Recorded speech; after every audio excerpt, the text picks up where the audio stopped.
welcome you and call to order the Port Orchard City Council regular meeting for April 14th. And I would like you to see, actually, before we start, I'd like to remind us of our guiding principles and the actions we're about to take. Are we raising the bar in all of our actions? Are we honoring the past, but not living in the past? Are we building positive connections with our community and outside partners? And is the decision-making process building a diverse, equitable, and inclusive? Please stand and join me in the Pledge of Allegiance.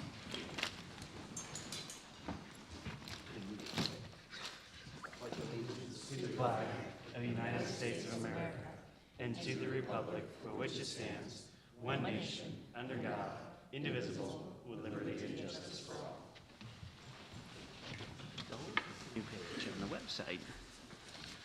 Okay, we have a published agenda. Councilman Morrissey, I think you wanted to add an item? Yeah, so right before business, I'd like to add an executive session, please. Okay, there's a motion to add an executive session just ahead of our business items. Is there a second? Second. Second by Councilmember Terneri. All in favor of adding that executive session just ahead of our business items, please say aye. Aye. Anyone opposed? Hearing none, that has been added to our agenda. Any other modifications to this evening's agenda? Rose Pepe? Mayor, I move to approve the agenda as amended. A motion by Councilmember Rose Pepe, and was it Councilmember Diener? Was the second? To approve the agenda as amended. All in favor, please say aye. Aye. And the agenda is set for this evening. We have our first citizen comment period at this time. Anyone wishing to address the council, please step to the microphone and identify yourself. And you have 3 minutes. Did you want to pass? Typically afterwards, but I can ask. Okay, well, that's fine. That's fine. Do you want me to hand it now? Probably afterwards. Robert McGee. Over the past 2 months, I've watched this community speak clearly here. One of the most consistent concerns raised is the lack of trust and culture here at City Hall, and it's largely shaped by individual actions. With only 3 minutes, I'll provide a few examples, but the pattern is undeniable. The public watched Councilman Terneri mislead a widow about illegal drilling on her property, reframing it as a parking issue. This is documented official emails. It's not a misunderstanding, it's dishonest. The mayor has repeatedly claimed the trains left the station, designs can't be changed, the GMA somehow requires us to bankroll Kitsap Transit and permitting on the backs of our ratepayers.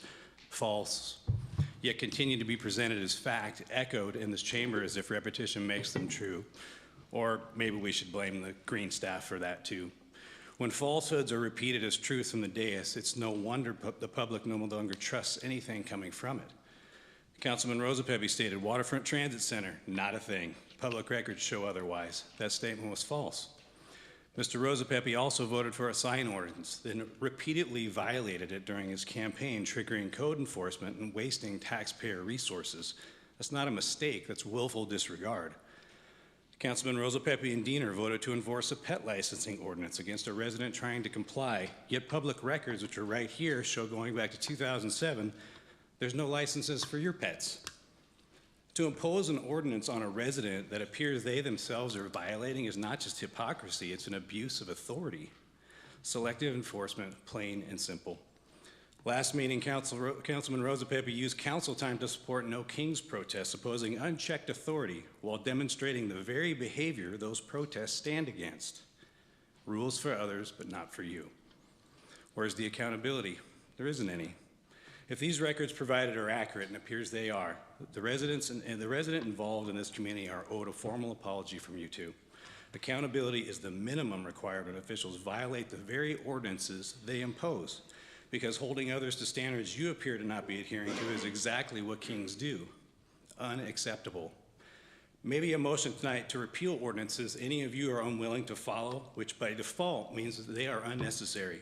Frankly, vet microchipping and nuisance laws are already in place. We don't even need these things. Or should removal of your pets be considered as you voted to apply to others? Anything less confirms what the public already sees. This is not about the entire council, but the consequences of actions like this are borne by the entire council and this entire community. And you wonder why nobody trusts City Hall. You don't have a messaging problem. You have a dishonesty and a credibility problem, and you reap what you sow. Thank you for your comments. Thank you. Anyone else wishing to address the council? Go ahead.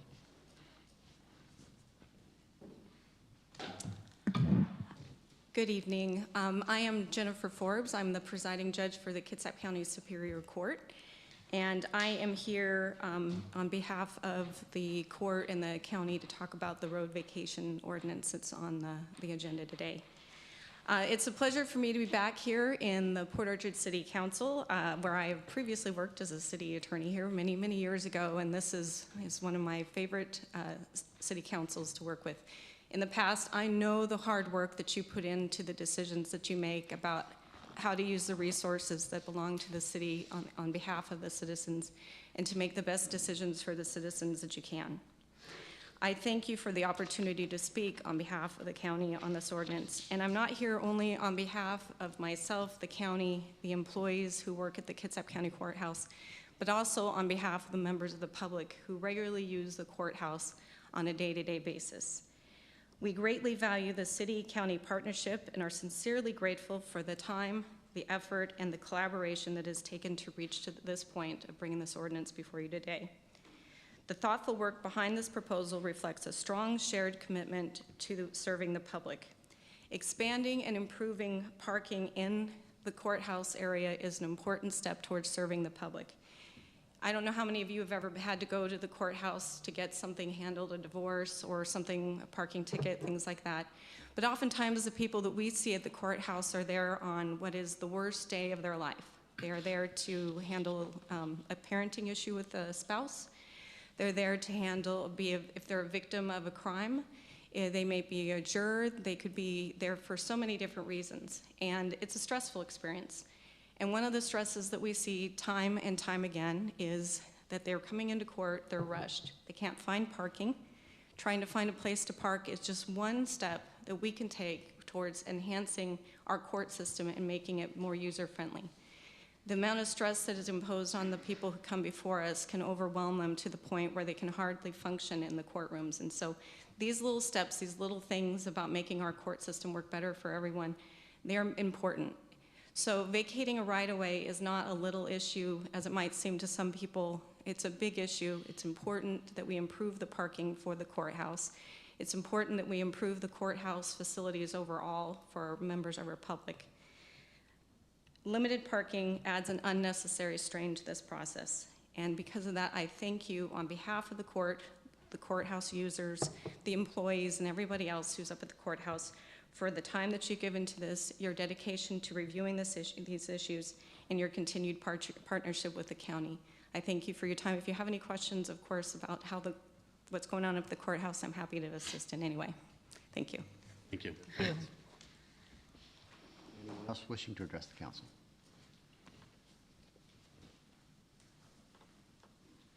John Lackey, I'm here to speak about the courthouse parking also. That's hard to follow. I'm not a public speaker, so bear with me. The county's been acquiring property for courthouse expansion for over 20 years, and I've been told, over the course of the years I live up there, as you know, and been told that the county's going to acquire property as it becomes available. I approached the county in 2018, sat down with Eric Baker and asked if they were interested in buying, and they were not. I made a call to Troy Brigidas in 2024, never heard back. The county has never used eminent domain for the courthouse expansion, and I've always been told they never will. As you know, as you just heard, the first phase, and this is an important phase, is increased parking. Currently, off-street parking that meets city code, there are 0 parking spaces available to the public that meet city code. The only available parking spaces that meet city code are for county employees. So I agree, this is a big issue and it's an important issue. What the council and the county have been working on for the past 2 years has changed. December 2025, December 16th, 2025, the mayor announced that the plan had changed. Instead of building in phases, now the county wants to build the entire project at once, and that was only 4 months ago. Unfortunately, they don't own that property. You've been told otherwise. You have been, in your staff report from the last council meeting, it says in the staff report that the applicant owns all of the property. That's incorrect. So I have hired a representative to help me with negotiations with the county in a purchase and sale agreement, a relocation agreement. There's me, there's 7 families that need to be relocated from that area, 2 property owners, 3 property owners.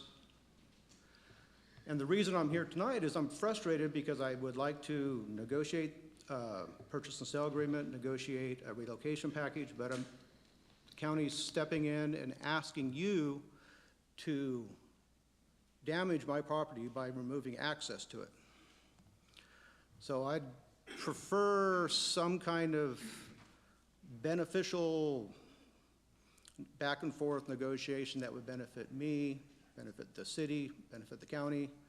One of the options that you have tonight is you can request that the county come back to you with a plan. How are we going to relocate these 7 families? How is this property going to be acquired? Once that is in place, then let's talk about the street vacations. But right now it's premature, but this plan has only been on the books for 4 months. Thank you. Comment? Thank you. Anyone else wishing to address the council?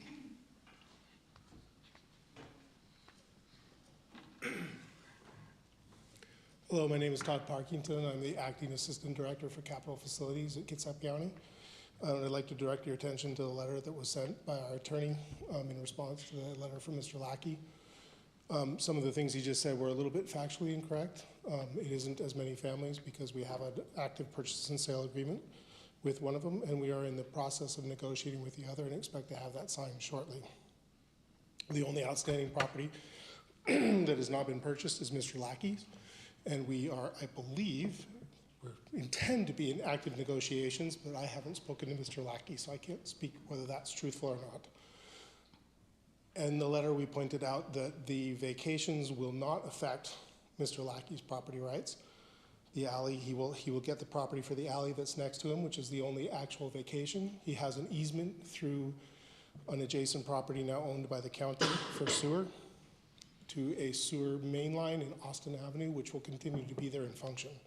And there's no reason for any of his utilities to be blocked, and the county has committed to making sure that he continues to get utility access for as long as he owns the property. Thank you. Hans? Thank you. Anyone else wishing to address the council? And if you're online, use the raise your hand feature and the clerk will bring you into the meeting. See no one else, so I'm going to end the first citizen comment period. To our consent agenda. Is there a motion to approve our consent agenda?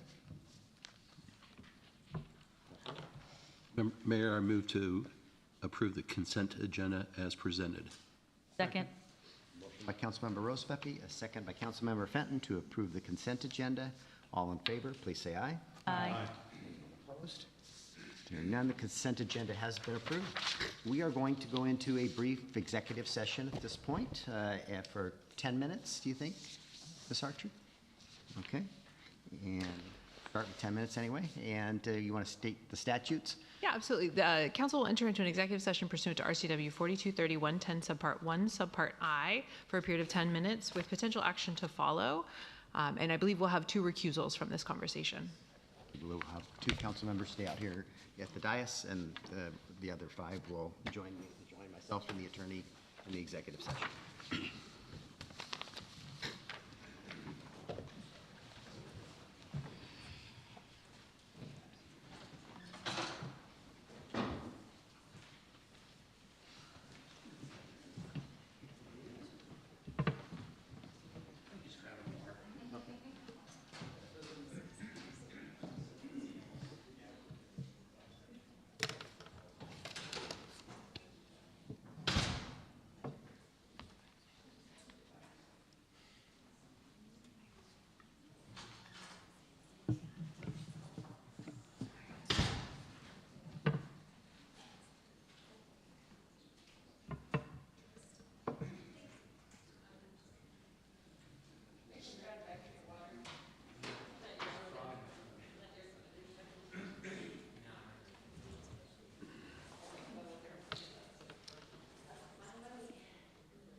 I said, I like pictures.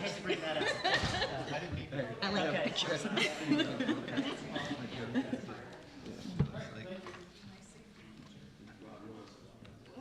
Yes, yeah, you can go ahead, Brad. I'll make note of it.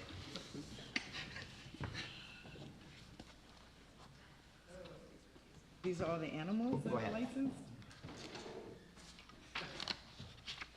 All right, we're back in session, and two of our council members are recusing themselves for Councilmember Warden and Councilmember Diener, since they need to recuse themselves from this matter, first business item. So we're back in session. We're to our first business item, which is an adoption of an ordinance vacating city right-of-way. Ms. Wallace, this is you.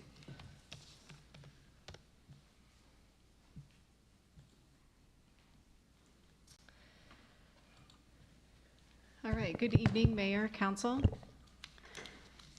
So in 2025, the city received an application for, nope, not that one. That one.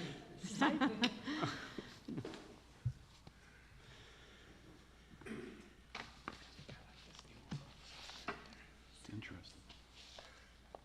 All right, so actually on December 17th, 2025, the city received petition materials to vacate city right-of-way from Kitsap County, the petitioner, along with Steve Tyner of KMT LLC. The purpose of the vacations are for the construction of a new surface parking lots to serve a future courthouse expansion and remodel project. The project is phased, and the first phase includes the construction of parking lots subject to all necessary permits. The petitioners together own more than 2/3 of the abutting property as required by RCW 35.79.010 and our Port Orchard Municipal Code 12.08.010. The requested areas are grouped into sections. In section 2 is a portion of an alley off of Taylor Street near Sydney Avenue, which is approximately 2,450 square feet. Section 8 is most, if not all, of Austin Avenue from Taylor Street to Smith Street, with approximately 8,434 square feet. Sections 6 and 7 is most, if not all, of the alley off of Austin Avenue from Taylor Street and Smith Street, totaling approximately 8,434 square feet. Section 3 is a portion of an alley, if not all, of Division Street near Sydney Avenue, approximately 3,054 square feet. Section 9 is most, if not all, of the alley of Smith Street to Taylor Street, which is approximately 1,540 square feet. Section 4 is a portion, if not all, of Sweeney Street off of Sydney Avenue, approximately 4,667 square feet. Section 10 is most, if not all, of the alley from Klein Street to Austin Avenue, approximately 3,897 square feet. Section 5 is a portion, if not all, of the alley off of Sweeney Street and Sydney Avenue, approximately 4,667 square feet.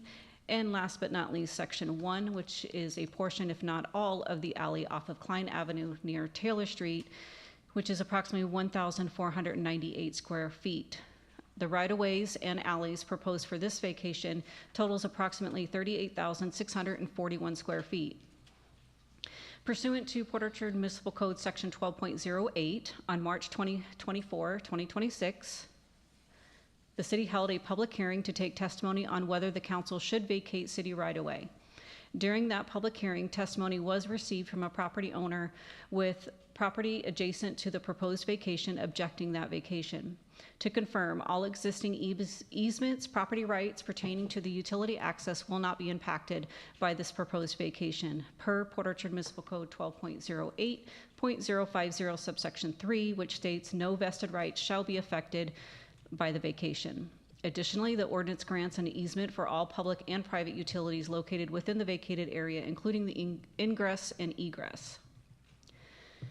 Pursuant to Port Orchard Municipal Code 12.08.017 and Port Orchard Municipal Code 12.08.050, authorizes the city to obtain an appraisal of the area proposed for vacation to assist the city council in evaluating proposed adequate compensation for proposed vacations. Compensation can include an in lieu of transfer of real property, as well as other contributions of monetary value. Following an appraisal, Kitsap County provided a statement of proposed compensations for the areas to be vacated, including the payment to the city of $30,000, the transfer of Veterans Park, which is 48 acres of real property located within the city, and dedicated public parking on the county's campus for special event parking where an event is sponsored or promoted by the city. A copy of the Kitsap County's proposal to compensate the city is included in this packet for tonight's meeting, referenced in the draft ordinance, and cannot be acted upon until after the public hearing and associated action by the council, if any.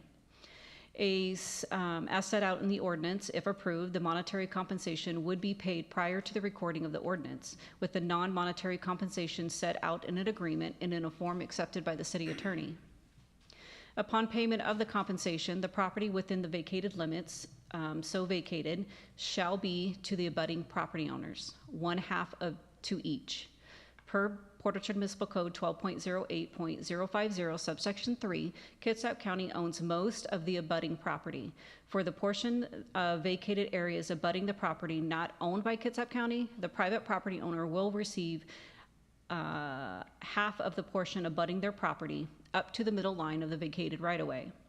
Lastly, consistent with the requirements of Port Orchard Municipal Code 12.08, staff has determined the following with regards to the proposed street vacation. So the area sought to be vacated was part of the incorporation of the town of Sydney in 1890. The city engineer has reviewed the street vacation petition, has indicated, one, that the area sought to be vacated is not needed for any public travel, nor is it needed for the foreseeable future. Second, the functionality of the area sought to be vacated for public purposes is non-existent. Third, the vacation of the area would not adversely affect any utilities such as water, sewer, or storm, provided there will be an easement required from the county to provide access to the city's existing utilities in the area. And four, the city has not included any projects within the proposed vacation area as part of a 6-year road plan, nor has the city have any scheduled capital facility projects on this property. In addition, the Community Development Director stated that the vacation of the proposed areas do not create potential or actual land uses that are inconsistent with the growth plans and goals. This area has not been identified in the city's comprehensive plan. So therefore, staff recommends, based on the report provided to this council, staff recommends approving the street vacation petition by Kitsap County as presented. Archer, do you have, yeah, please. I do. I just want to highlight two of the comments that Clerk Wallace just mentioned. There have been questions about what happens to the property vacated by the City Council. And pursuant to the Port Orchard Municipal Code at 12.08050, when the City Council votes to vacate right-of-way, the portion of right-of-way is split in half right down the midline, and the portion and each side of that midline is vacated to the adjacent property owner. So as was noted in the staff report, Kitsap County owns the majority of property that will be impacted by the street vacation, but we heard from a public commenter this evening, Mr. Lackey, that he also owns property adjacent to a proposed area for vacation. So 1/2 of the right-of-way to be vacated, if you were to approve it, will go to Mr. Lackey and will become a portion of his parcel. And his parcel will grow in size by 1/2 of the right-of-way adjacent to his property, were you to approve the street vacation. The other issue we heard questions about that I wanted to reiterate from Clerk Wallace's presentation is existing easements, any private existing easements would not be impacted by the street vacation, and that is pursuant to both Port Orchard Municipal Code and state law. No vested rights shall be affected by the vacation pursuant to POMC 12.08050. So if a property owner were to have a private easement that is located within the street vacated area, that easement still will exist. Similarly, the city, as part of this vacation, if it were approved, would be reserving an easement for any public utilities or private utilities located in the roadway. So If there is a main and a connection to that main in a portion of the area to be vacated, we, the city, will reserve an easement in perpetuity. An easement means that no one can build something that interferes with our ability to access those easements, or for anyone who has an easement right to access. So for example, Kitsap County couldn't build something that would obstruct our ability to access those easements. They couldn't build a giant tower right on top of where our utilities are located. And that's very typical for street vacations. We reserve that right in order to preserve our access to maintain and operate utilities. So I wanted to clarify those 2 points for the council. And both Clerk Wallace and I are happy to answer any questions as well. Councilmember Morrissey. Yeah, Mr. Mayor, I move to adopt an ordinance vacating the right-of-way as presented. Second. Motion by Councilmember Morrissey, a second by Councilmember Trenary. Are there any questions or comments about this matter? Yeah, I got some questions. For that, the parking lot, what the county wants, or the courthouse, is that a flat, or are they building on top of that, or is it just a flat area? And then is Mr. Lackey, I just want to make sure he's going to get compensated for his property. I'll answer that second part first. Yes, so any private property owner, if the expectation from Kitsap County is to take Mr. Lackey's property, that would require compensation by the Constitution. Your action tonight is not taking any property from Mr. Lackey if you were to approve the vacation. You're actually giving him property in the form of the half of the street that's to be vacated. Giving him more, which Giving you him more, said. yeah. There are no buildings to be proposed in Phase 0. Property that I can't use, you're taking away my Sir, access. sir, please quiet. So this is Phase 0, what the county is acquiring, which is building of the parking lot. Future phases of the county campus is on other property, not on this property, for the county's new courthouse and other phases for county services. And then along with this, you brought up with the park, 48 acres, and you referred to, back in 1890, with, that was at the bottom of 51. The area sought to be vacant was part of incorporation of the town of Sydney in 1890. That's the streets that you're proposing to be vacated were part of the original platted city, the town. Right. So we just have to note that in our materials. Oh, okay, because it seemed like it was pretty far. Oh, okay. Yeah, it's very historic. Very historic, but I mean, you can build a fence on someone's property, and if it's been there for 10 years, then you get that property. So I just thought that was kind of, I didn't really get it, why it was so far back. So that we stated concept, this. yeah, that concept is referred to as adverse possession, and people can't adversely possess public property. So no one could adversely possess from us as a public agency, with very limited exceptions. So that concept is slightly different than what you probably commonly understand about. Okay, yeah, because I was thinking, whoa, that's pretty far. I know, yeah. Okay. Yeah, absolutely. Elaborate on that if you would like for me to.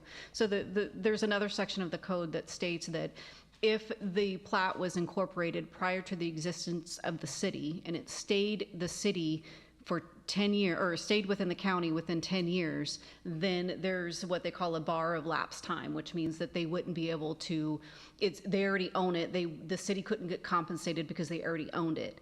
But because this plat was platted in 1890 and was part of the original city incorporation, there's no bar lapse time. So it has always been part of the city, it's part of the plat.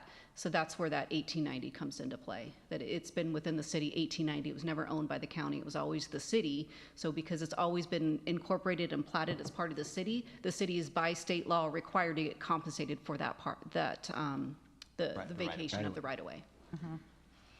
And so one more thing, when we say yes, we're giving up the right-of-way, I think we're saying yes, we're giving up the right-of-way to the county? You're giving it up to the adjacent property owners. So the county owns most of the adjacent property, but not all of it. So one half of the roadways will go to each adjacent property owner. And so in most instances, both halves will go to the county because they own both sides. But in certain spots, one half will go to a private property owner, Mr. Lackey, and the other half will go to the county. Councilmember Dedman, go ahead. And just so I can clarify sort of the negotiation terms, one of the things that we're negotiating is a park, is to assume ownership of Veterans Park. So, you know, one of the things I was concerned about is that it adds a cost to the residents of this city. But from my understanding, and maybe you can tell me to clarify this, my understanding is that should we find that we don't have the money in like 9 years, that the city isn't in a position to assume it, we will not assume the park. Correct. It's an option that we're obtaining to obtain the park. And the purpose of that is my understanding is it was negotiated amongst council members, and council members feel free to speak to this, is once we have the financing in place to be able to successfully operate it, that's when the city would consider taking it on. But this gives us an option for a significant sized parcel in the city. Okay, Councilmember. Yeah, no, I just want to take the opportunity. I don't have any questions because I've been a part of the process, and Councilmember Chenary and I got to work with the county in this negotiation. So I just wanted to say thank you to the county for hosting us, I think now months ago. November of last year. Was it November? I was trying to recall earlier today when that was. So thank you. I appreciate it. It's not an easy task, and this has been a long time in the making. So thank you for being here tonight and presenting to us as well. Councilmember Rose Pepe? Thank you, Mayor. I would ask that the county come back and give us an update on the county project. Most of the council wasn't here the last time, because I believe that was before COVID when we received it. So it'd be a good idea to let the full council know what it looks like.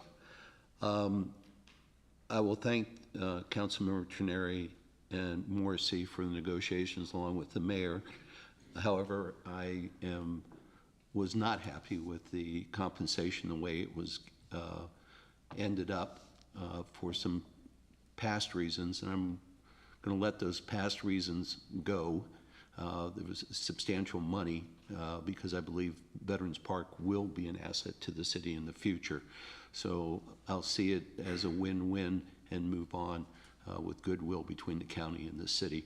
But again, please give us an update at some point in time. Thank you. Right. You'll be voting on an adoption of an ordinance vacating city rights-of-way. All in favor, please say aye. Aye. Any opposed? Nay, I'm up in the air, sorry. So I believe that passed 4-1. All right, we'll invite our other members back.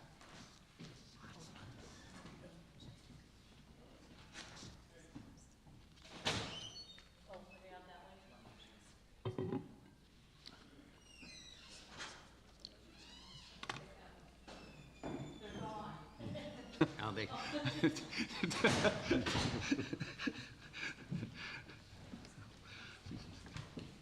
You all need to introduce yourselves again?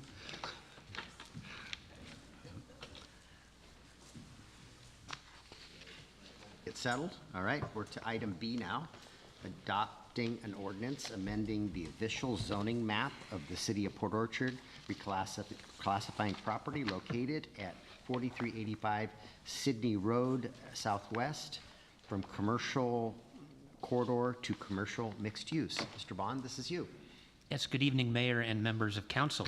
In 2025, the city received an application for a site-specific rezone of 6.9 acres from commercial corridor to commercial mixed use for 2 adjoining parcels located at 4385 Sydney Road Southwest in Port Orchard. Pursuant to Port Orchard Municipal Code Section 20.40.040 and 20.24, the application was routed to the hearing examiner to hold a noticed public hearing on the site-specific rezone and to make a recommendation to the City Council as to whether the proposed rezone meets the criteria in POMC 20.42030. On January 28, 2026, the city's hearing examiner held an open record hearing on the Sydney Road Investment Storage Facility rezone. Notice for the public hearing was provided consistent with the Port Orchard Municipal Code. At this hearing, staff presented a staff report to the hearing examiner. The hearing examiner's role was to determine whether the proposed rezone meets the criteria outlined in the code and to issue findings and conclusions of law and to make a recommendation to the City Council. At the March 24th, 2026 City Council meeting, the City Council held a properly noticed closed record hearing to consider the hearing examiner's recommendation, which was included in the City Council's packet along with the entirety of the record considered by the hearing examiner. The public was notified of a closed record hearing on the Sydney Road Investment Storage Rezone as scheduled before the City Council on March 24th, 2026. Only the parties, including the applicant and any member of the public who provided testimony at the public hearing held on January 28th, were permitted to provide testimony at the closed record hearing. After holding the closed record hearing and considering all testimony and deliberating, the City Council voted 6-1 to affirm the hearing examiner's recommendation and to direct staff to prepare an ordinance amending the city's zoning map to rezone the parcels at 4385 Sydney Road Southwest from commercial corridor to commercial mixed use. This ordinance was prepared in compliance with that direction. The zoning change is illustrated on Exhibit A to the adopting ordinance included in the packet. And consistent with the direction from the City Council on March 24th, staff prepared an ordinance amending the official zoning map of the City of Port Orchard, reclassifying the property at 4385 Sydney Road Southwest from commercial corridor to commercial mixed use. Diener. Mayor, I move to approve an ordinance amending the official zoning map of the City of Port Orchard, reclassifying the property located at 4385 Sydney Road Southwest from commercial corridor to commercial mixed use. Second. Motion by Councilmember Diener, a second by Councilmember Rosenpepe. Any questions for Mr. Bond on this matter? I'm not hearing any. So you'll be voting on adoption of an ordinance changing the zoning from on property located at 4385 Sydney Road Southwest from commercial corridor to commercial mixed use. All in favor, please say aye. Aye. Is there anyone opposed? Yes. Okay, that passes 6-1. We are to item C, adoption of an ordinance creating the position of a compliance program manager and setting the salary for the position. Ms. Lund? Thank you. Good evening, Mayor and Council. The City Council has legislative authority over the creation of new positions and sets the general job duties and conditions. When appropriate, Mayor and staff make recommendations for new positions or the elimination of positions necessary that are unnecessary or redundant. The city is currently undergoing an evaluation of the Community Development Department in order to identify methods for improvement of the delivery of services. For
Councilmember Warden. In other cities, who does parking enforcement fall under? The cities that have parking enforcement, which frankly aren't many, not everybody enforces parking in this traditional sense. It's a little bit all over the board, primarily police departments enforce parking.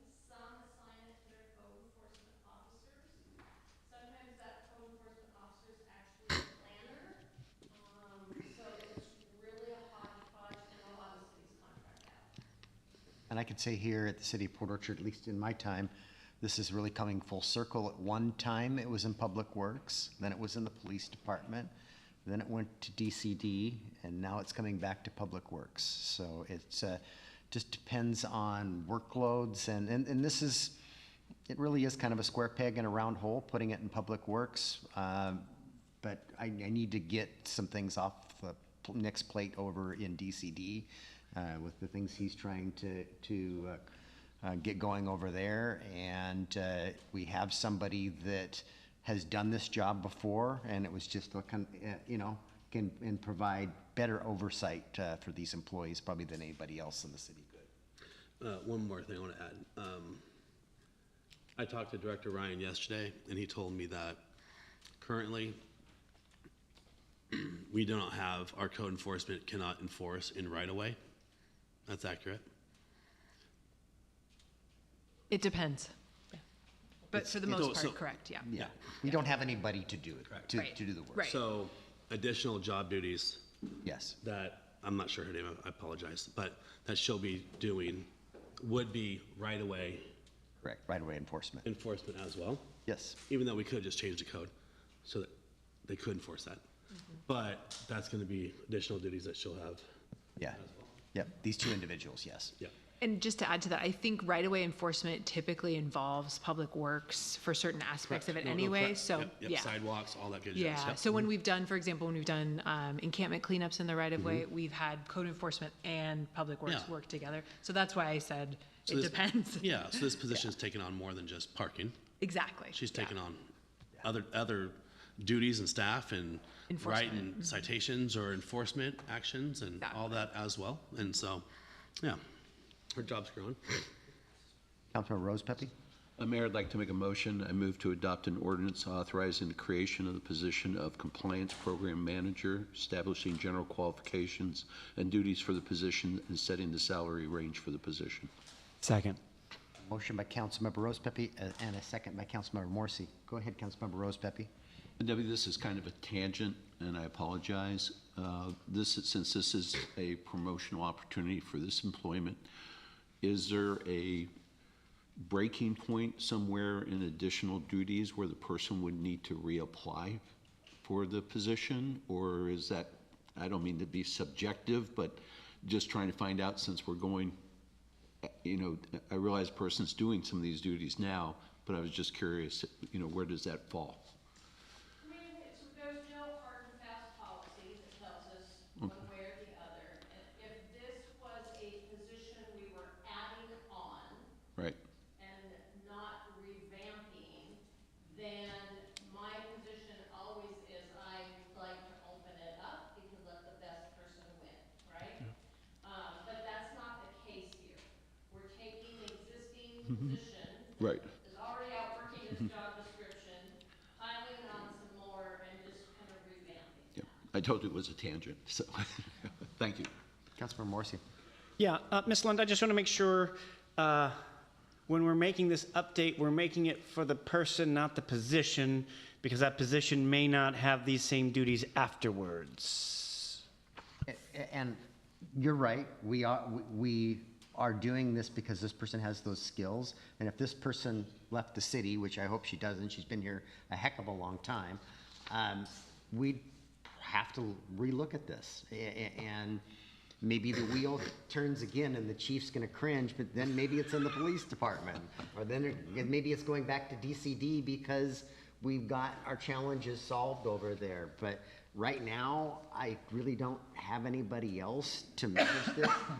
This person, we talked to this person, she's excited about this opportunities, a little bit of a promotion for this individual. and she's got the right skills to do it. I'm following all that. I just want to make sure we're talking person, not position. I 100% am on the same page. It took me a while to get here, because I do not like doing things that are based on the person rather than the position, right? I got there because there's a handful of compliance-related tasks that, although they're kind of separate buckets, there is a correlation in the skill set needed to manage those programs.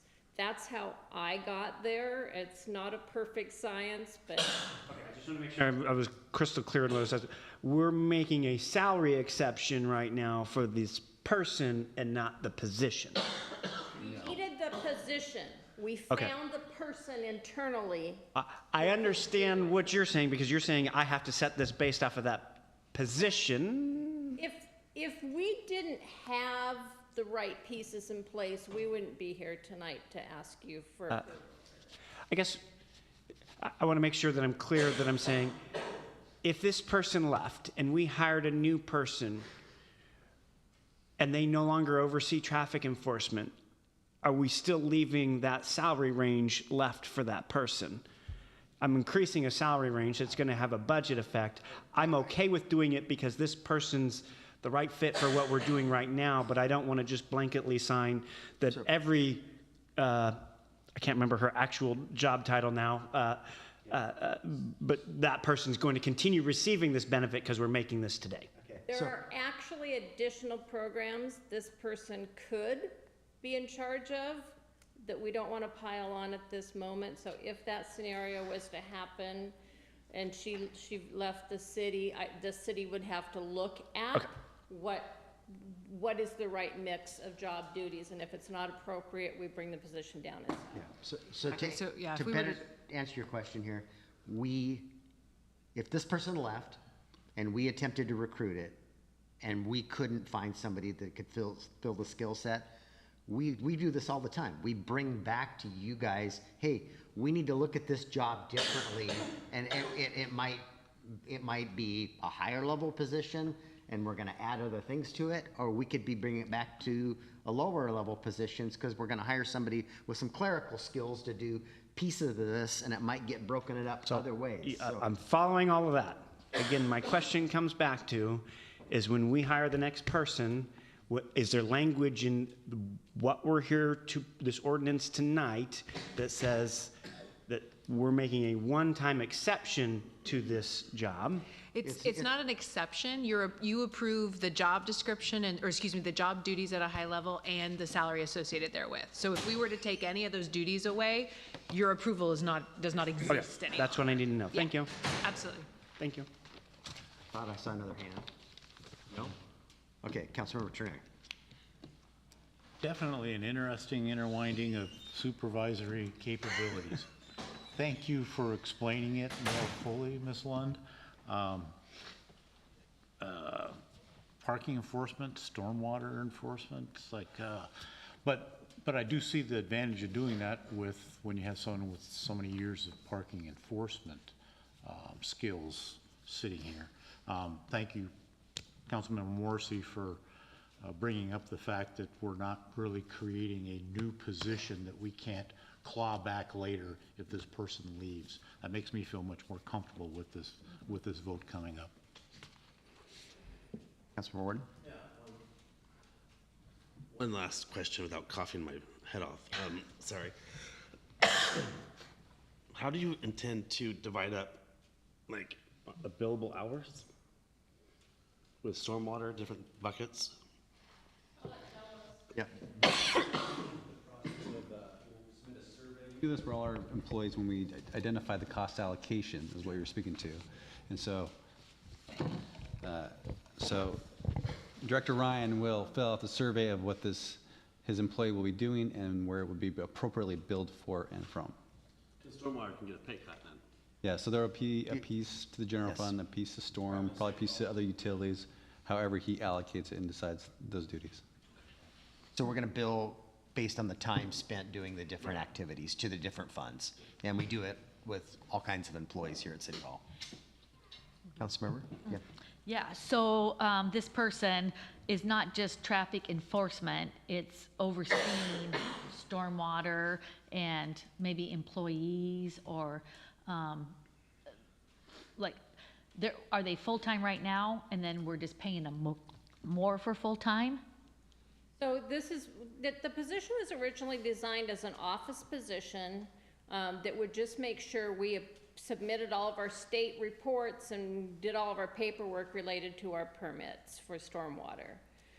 What turns out is this individual, because of her skill set and interest, she's out collecting water samples. She's out working out in the streams and doing public education at farmers markets and things like that, way beyond what was expected when we wrote her job description. She's going to continue to do all of that. She's going to take some of her office duties and give them to other office existing staff well within their current job descriptions, and then take on the supervision of the parking enforcement. Thank you for a little bit more of that clarification. Wait, farmer's market? Okay. I probably should know her. No, I don't know. But anyway. Any other questions or comments? All right, you'll be voting on adoption of an ordinance creating a position of compliance program manager and setting the salary for the position. All in favor, please say aye. Aye. Anyone opposed? Hearing none, the ordinance passes. We're to item D, approval of a contract with Granicus for the SmartGov system improvements. Mr. Bond, this is you. Yes, the city operates the SmartGov permitting system to manage its permitting workflow. During a 2025 lean process improvement exercise, the city mapped its permitting process and documented several permitting system bottlenecks and inefficiencies. To address these bottlenecks and inefficiencies, the city interviewed various software providers, conducted staff and applicant surveys, and determined that activating additional features within the SmartGov system was the fastest and most cost-effective way to improve the permitting process for its customers. Granicus, who owns SmartGov, has provided a proposal that includes one-time fees as well as additional annual subscription fees to upgrade the city's software. The proposal includes employee training, project management support, a financial connector, a connector to the city's Bluebeam software, a connector to the city's Laserfish archiving system, and consulting hours to help the city configure and activate these new features. The total cost for the contract is $29,383.56, and that's the 2026 cost. The annual fees will be added in future years. With this expenditure, the city will launch its online permitting portal and will more seamlessly be able to accept permit applications, fees, and route permits for review. The ongoing annual cost for these features will be $4,066.84 annually, to be added to our existing subscription cost of $25,916.10 annually. These costs will be offset by the city's elimination of the Camino application portal, a platform that is not integrated with SmartGov and which currently costs the city $15,000 per year. The 2026 subscription costs are prorated for the remainder of 2026, and the annual subscription costs are subject to increases by the vendor each year. And I did want to note that there's a printout of the contract on your desk. We had them add those annual increases directly into the contract rather than as a bullet item on which had previously only been on page 2. So page 3 of that packet is new and just clarifies information that was in the original draft in your packet. The staff recommendation is to approve the agreement as presented. Councilor Diener. Mr. Mayor, I move to approve a contract with Granicus for SmartGov permit system improvements. Second. Motion by Councilmember Diener, second by Councilmember Fenton. Any questions of Mr. Bond? Go ahead, Councilmember Diener. Not a question, but just a comment. So I'm familiar with SmartGov. I use it in another capacity. It has lots of tools and features that can be unlocked just with more dollars. But I find it to be a rather efficient way to move permits, especially when you start unlocking more of those features. So I'm looking forward to the improvements that DCD can make using more of the enhanced features that are available by SmartGov. Councilmember Ward. Yeah, I too use it every day, and it's a fantastic tool to have. Does that cover all the licensings that how many staff members can have a license? It does cover all of our licenses. I think we have 15 or 16 in DCD, and I think another 10 in Public Works that use the platform. But I don't recall how many licenses are in the overarching contract. This is the first step in that process improvement that we've been asking for from DCD, and I know a couple of you have asked me for an update and on timelines and things, and I've got that from Nick, and I'll share it with you guys at the retreat on Friday. I'll just add too that linking up with Bluebeam is a very smart move.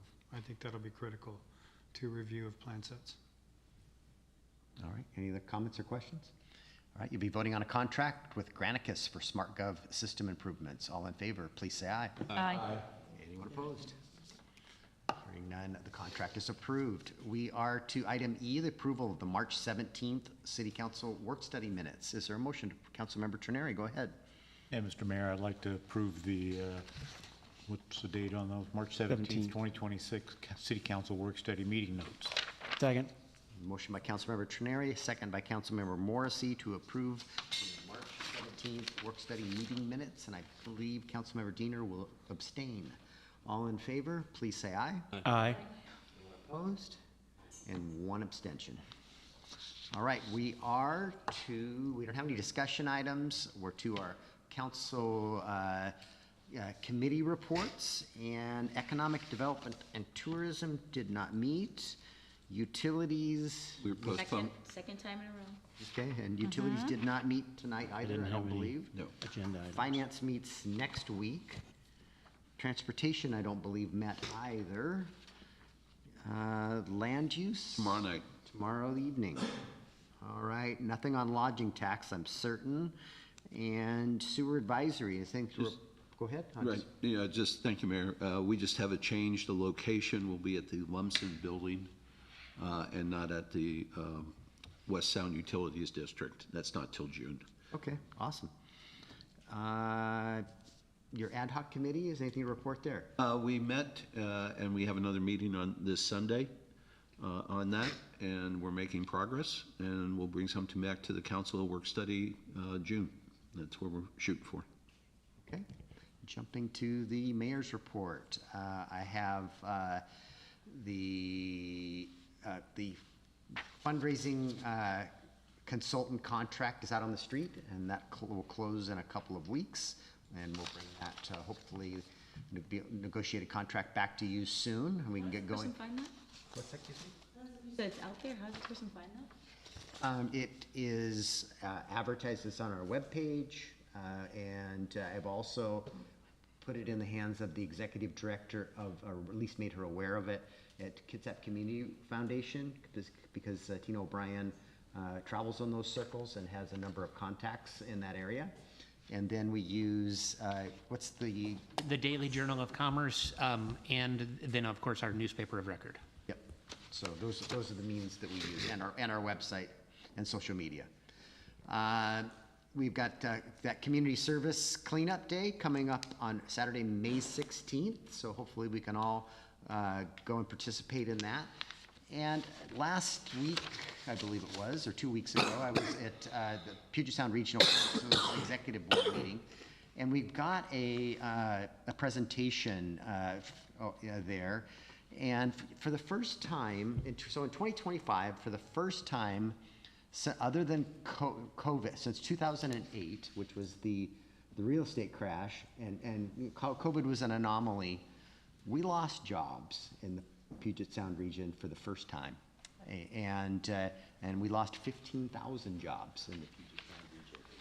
And part of that presentation showed that from a business competitive rank, we have gone from 28th in the nation to 48th in the nation, and that is measured by doing the cost of business, taxes, and regulatory complexity. And PSRC is engaged in a process, in a plan to address our human capital talent and how does the region grow and retain world-class talent in the right sectors, livability, infrastructure, and affordability, and are we adequately improving livability and affordability in the region, and how do we go about that? innovation into the ecosystems? How do we have a culture and a support network encouraging entrepreneurs, founders, and investors? At this time, I don't think we do. And improvement to the business environment and creating, do our state policies work to fast track decision and to maintaining a competitive cost of business. So there's data out there that shows some of the decisions that are happening in Olympia are affecting our region and our state. And anyway, we've got some work to do there. So that ends my mayor's report. And where are we on this agenda? Department directors. Ms. Lund, do you have anything more to share other than we're going to have a labor session at the end of after the meeting? I do have a couple things. Thank you, Mayor. I am required to let you know when we change those job descriptions, much like you approved tonight. There is an existing ordinance that allows the mayor to make minor modifications to those agreements or to those job descriptions, which we do on a regular basis. So once again, I have a long list for you. We have done routine updates for accuracy, formatting, and current practices for the city clerk and deputy city clerk job descriptions, chief of police, the lead court clerk, assistant city engineer, electrician, maintenance technician 1, and our seasonal public works position. We've also updated policy, hot off the press as of tonight. We have updated personnel policy 10.16, which is our personnel attire policy, our dress code. Hadn't been updated since at least 2010, and perhaps just a few things have changed. So we have updated that to make that more applicable to today's work environment. I also wanted to share with you 2 pieces of good news. One, we have just recently finished the second round of our Employee Inclusion Commission survey. This was done 18 months after our initial employee survey. We just got those results last week, so Inclusion Commission meets on Thursday of this week, and next thing they'll be working on and planning is their annual presentation to you, which we can share those survey results. And I'm not sure if the mayor mentioned it in an earlier report, the city has once again received the Well City Award from the Association of Washington Cities. In doing that, we have a 2% discount on our health care insurance premium, which means last year we saved over $30,000 in medical health insurance premiums the city pays for our employees because of the work of a handful, 6 or 7 dedicated employees on that. So I want to share that. Parker. What? I just wanted to make sure everybody saw the email that came out from me sometime since our last meeting. We received our 2025 annual school impact fee report. We're required to provide a report pursuant to code to the city council documenting the revenue that was received and what was spent. And so the school district, per interlocal agreement, provides us a report. The finance department and my department are working on our own report for transportation and park impact fees, which you should see hopefully later this spring. Just very briefly, just wanted to update you. We received 2 decisions out of the courts on the Public Records Act in the last month that were of interest. One, you may have heard me refer to a number of individuals in our community who utilize the Public Records Act primarily, in their words, for transparency, but to generate significant income. One individual who's earned over $800,000 in penalties. He lost a case recently, so that was an important moment where we had reiterated for that public agency the adequacy of a scope of a search, which we use as guidance for our public agencies to ensure that we are doing adequate searches. On the flip side of that, the City of Seattle and Seattle PD in particular recently had an action that has clarified the methodology we can use as far as processing requests in sequence. So in a recent case, Seattle PD used until this case a method that's known as grouping, where if they received 10 requests from the Seattle Times, they would process those sequentially by sort of grouping. how do I describe this? So if the Seattle Times had 10 that came in on a Tuesday, but Como News submitted one on a Wednesday, they would go first Seattle Times request and then go to the Como News and then back to the Seattle Times and go in sequence so that one requester wasn't dominating the totality of our processing time. The court has said that process is not appropriate, that grouping is a method where you are looking at the requesters and differentiating based on the requester, which we are not allowed to do under the Public Records Act. And they also commented, based on the order, that we need to be processing more than one request at the same time. We can't be sequencing in this way, which your wonderful public records officer already does, but this is further guidance that is helpful to ensure that we are processing public records in accordance with the court. And Seattle did end up settling that case because of that finding. So just always want to keep you abreast and always happy to talk about these cases over a cup of coffee. So thanks. Yeah? Sorry, can you clarify that just a bit? You're saying that they have to work on like 5 at a time versus 1 and waiting till that one is finished? Is that what you're saying? Slightly, yeah. So in that case, it looked like they were sequencing in order to ensure that resources were adequately allocated to different requesters so that one requester wasn't dominating the time. So we've always understood that the courts want us and the legislature wants us to process as quickly as possible. But to the extent let me put it this way. Some agencies over time have developed policies that tell their public records officers, you shall only allocate 1 hour of time per week to public records processing, and that draws out the requests. I think that this guidance is going to call into question that approach to a certain extent, depending on size, depending on resources. So I think we can imply from this or infer from this that the court wants us to be grappling with them as quickly as possible, as has always been the standard. But this method of not allowing one requester to dominate implies that we have to be processing more than one at the same time. Yes, thank you, Mayor and Council. Just 2 bits of good news. I just wanted to update everybody on our officer who was involved in the collision the other day. Incredibly tragic collision. There was loss of life. We are very fortunate that our officer was not seriously injured. He did come back today, and he's going to be able to be back with us at least on light duty starting tomorrow, so we're very, very happy with that. On another piece of good news, we did have 3 new officers start with us yesterday morning. They've been in training the last couple days, so we have one who is a certified that will be out on training in the field starting in a couple of weeks, and the other 2, one has a date for the academy, I believe in June, and the other is July. So even though we're happy that they've started, they will be ready to go January or February. So. Chief, Yeah. This morning at our Rotary meeting, we got a great debrief from Deputy Chief Andy Brandon. Are there any plans for him to share his experience with our council? Absolutely not.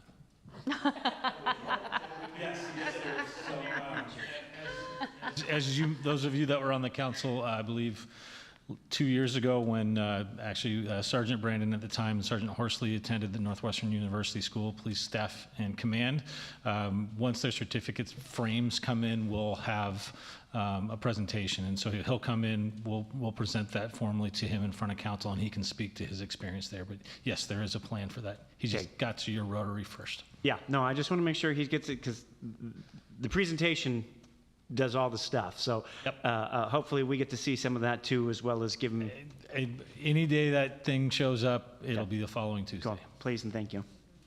Councilmember Ward, you okay, Councilmember. Oh, I should know this. How many police officers do we have? We have 28 authorized. We have 28 FTEs. I believe with this latest batch, we're at 27. Is that correct? That's correct. You have 1 opening, I believe. That being said, we have 1 currently at the academy, 3 waiting for the academy, 2 on light duty, and 1 waiting to start FTO. But yes, we are only down 1 position. Thank you. Just as long as we're going through personnel, Chief, so do we have any potential, well, not potential, anybody put in for retirement at this time? I mean, there are some that are eligible, yes, but I have not heard anything. If they haven't put in papers.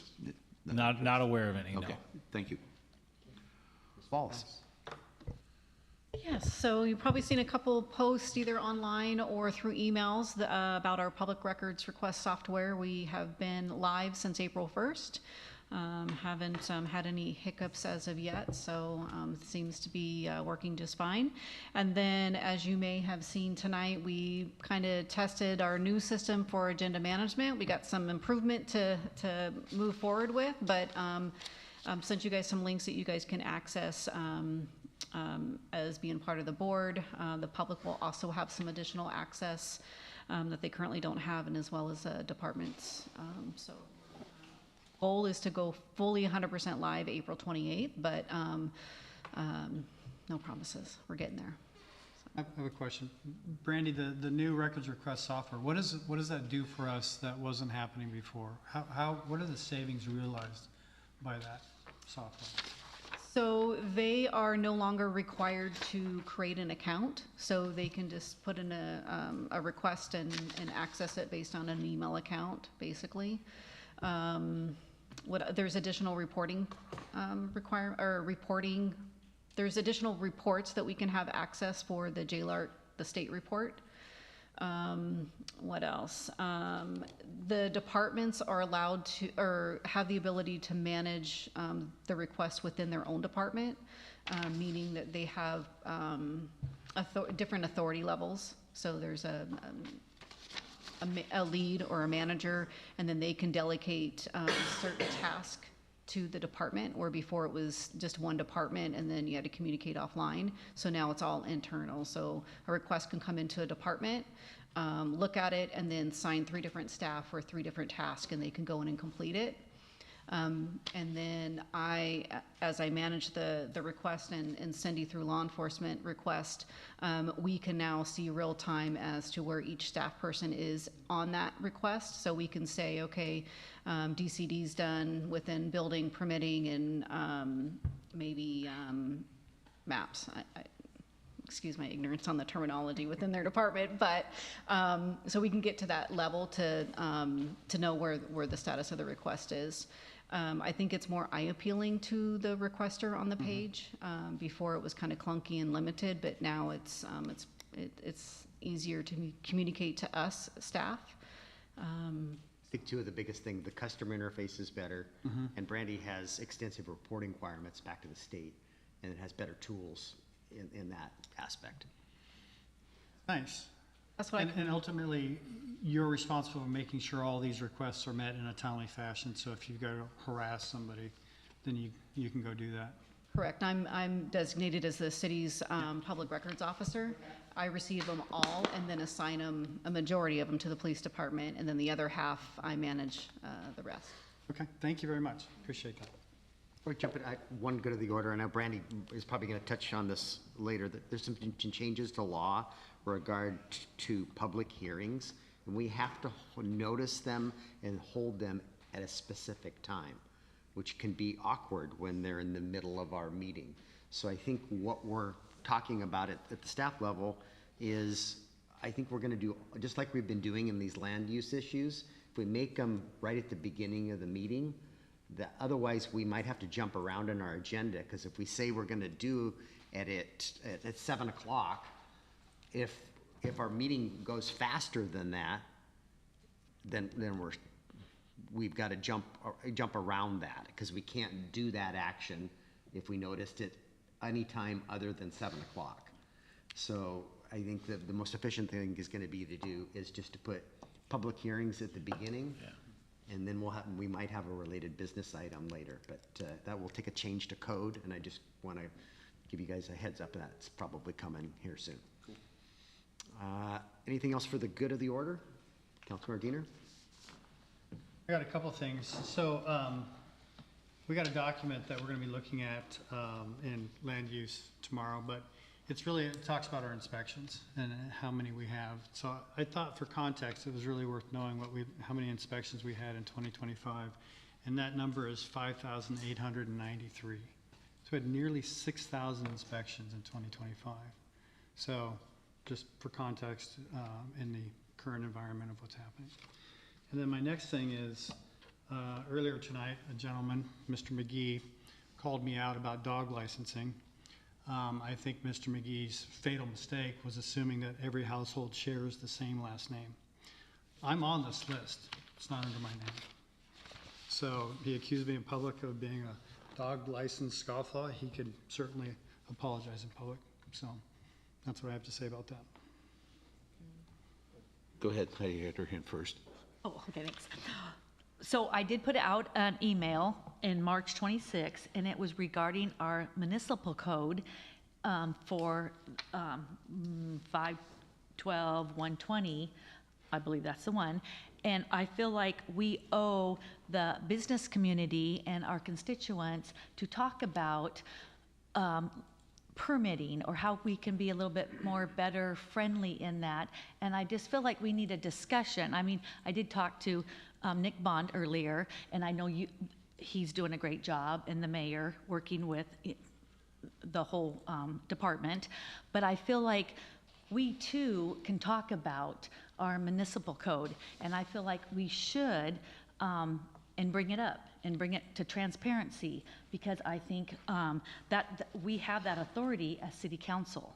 And so hopefully we can put it on our next work study or in the near future. Archer? Thank you so much. Just for transparency, your request for information about 512 was forwarded to me, and I was planning to provide you guys with information to facilitate a discussion, just like what you're describing. I apologize, my plate has been very full, so I plan to get you that information as soon as possible, and then facilitate a conversation about our business license chapter. Oh, good, great, thank you. Yeah, absolutely. Yeah. A couple things. I apologize when we did our review of, I forgot, for outside agencies, that Kitsap Transit had a major milestone the other day, and I forgot to bring this up to you, Mayor, that we approved the contract for construction management of the Ruby Creek project. So that is moving forward. That's pretty big move forward. So we'll be seeing construction out there fairly soon. I would request that Councilmember Diener at our last meeting asked us to take a look at the video and of our work study. I think there were some good points made, but what I'd really like to do is have on our work study next week a 30-minute refresher on Robert's Rules of Order. I think that would help all of us, myself included. And last but not least, I'm on the list, and I will admit that I have not licensed my dog, and darn, that's an oversight on mine. I just sent a note to Brandy saying I am in arrears. I will get that corrected very quickly, and there is no penalty for the city nor cost of license if I read the ordinance right. But I will and if there's a cost, it's not a big deal. But I will be also going to make amends by sending to Kitsap Rescue a $50 check so I can clear my name. So anyway, I acknowledge it. With That's that, we are going to go into, I hope, a 5-minute executive session. We talk about Signs? Okay, no, yes, yeah, sorry. It's not science. It's Sorry, thank you. Performance. Yeah, absolutely. Did you want to do the second citizen Oh, yeah, comment? well, why don't we do the second citizen comment period? Is there anyone wishing to address the council? Oh, yes. See, and one member in the audience is shaking his head no, and is anybody online, Brandy, raising their hand? Okay, I will close the second citizen comment period. So, Ms. Archie, you want to state the statutes? I'm hoping we're going to go into a 5-minute executive session. Pursuant to RCW 423110 subpart 1 subpart G to discuss the performance of a public employee. Okay, and then from there, I'll adjourn the meeting, and then we're going to have a labor session with Ms. Lund. So I'm going to take a 2-minute break, and I'll see you in the back. You're only hanging out for 5 minutes, Chief. So we have an executive session followed by a labor session. Yes. Yeah, okay, good. I just want to make sure I got it. Just to confirm. Conversation And then- replaces what's in the back. And then do you want me to take that same email? That we could only approve. We'll do that. You're welcome. Oh, and then just real quick, when you implement the, are you gonna? And then I talked to him a bit, and then he was over having dinner afterwards. I went, see if I could get him to have a conversation with him after our town hall. Nice. Did Rob leave it? We need to have a meeting with that. You should, Rob why don't you reach out? Very low priority. He provided that. Okay, I was wondering where this is from. Yeah. Yeah, Andy was going to give, First I was like, oh, my name's not on it, but then I realized. We have a couple dog tags on our bill. Yeah. You're still processing. We're not technically taller than that. Through that, but I can route it to fire and public works. I am on the list. That is my dog. Well, it wasn't supposed to be my dog. Supposed to work daily. They were there from fire and safety, so they Fire have. department doesn't have an account. Oh, they don't. They don't access it. Oh, okay, so. So you'd have to still do them manually. And they don't approve it, this is more than that. So it's more for Dennis and Jeff and Chris and Angela and Jeff. Okay, yeah, and you can get the list, yes, they'll sign off online. Did you say, police too? Oh, yeah, and please. Okay, so we would need to get all of them account. I think we have like Oh, 50 darn. licenses. So I Okay. think we should be fine, but we're gonna have to show them how to log in and actually like Okay. manage their workflow. Or if there's a process that works better for internal and not external, or maybe it's just Lisa external will and then have I. ideas. Okay, good. Yeah, she's Okay. she's the go-to person for that. Perfect. Awesome, thank you. Okay, where's that? Let's see. We're still recording. Hold on.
standing for 3 more minutes.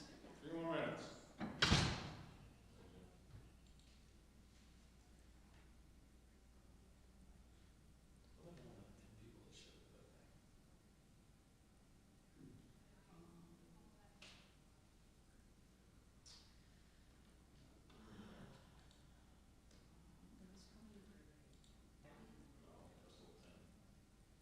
Maybe 10 spouses. Well, I mean, I think spouses count as individuals. Like, I'm not gonna introduce his, I don't know what your husband's name is, but I'm not gonna, it's not like you say Mr. and Mrs. Matt Brown anymore. My wife will lay me out. Yeah. Yeah, it was maybe 25, but yeah, Not really. for first time. Well, Well, you first would time in a expect long time. more. I would have. More. I mean, I had a meeting with McCormick Woods HOA, and I had 25 people. But they were all bitching about speeders. There was a comment about that, but everybody behaved themselves. It was pretty good, pretty well organized. I was actually quite impressed. Well, I appreciate Trina, because he asked me for some talking points, so it's nice to be able to have my talking points coming from somebody else. Well, so we've been working on this data dashboard, it's almost ready. Like, I understand, like, part of our mission is to reduce crime, but also to fear crime. But when things don't happen in your community, you cannot expect us to be present. Oh, there's something so dangerous out there. We've had 2 collisions in 24 months, and they were both at the same stop sign, where somebody wasn't paying attention, and bonk. Why would I put resources out there when we have collisions all over the city and a fatal one? It's not the same thing as your feelings. We'll go out there and make you feel good, but all we do is write people that live there, like it's their contractors. Nope. Stetson High sent me a long email, they're managed by a corporate, just like McCormick is. And she's like, what can we do about people parking their cars on the road all week long? Well, there's no ordinance that says, well, most communities do. All right, well, show it to council and ask for it, but those are the people who live in your HOA complaining about the people who live in their HOA. And that's really dangerous, because when parents come and pick their kids up, it's a 2-lane road, they're parked on one side, there's no parking. Okay, if those are people who live in your HOA, talk to them. Well, can you post an officer out here for the 40 minutes? No, we cannot. Put it for your community. I don't know what community does that. We don't, we get complaints all the time. And it's usually the HO is other people within the community that's ratting each other out. And it's like, I don't understand. I don't ever remember getting picked up from the bus stop by my parents. Didn't matter if it was raining sideways. Wear a coat. And, you know, so outside of my HOA, there's a bus stop. Okay, we're executive session is over and our meeting is adjourned. okay. We're coming in, you can come to the labor session.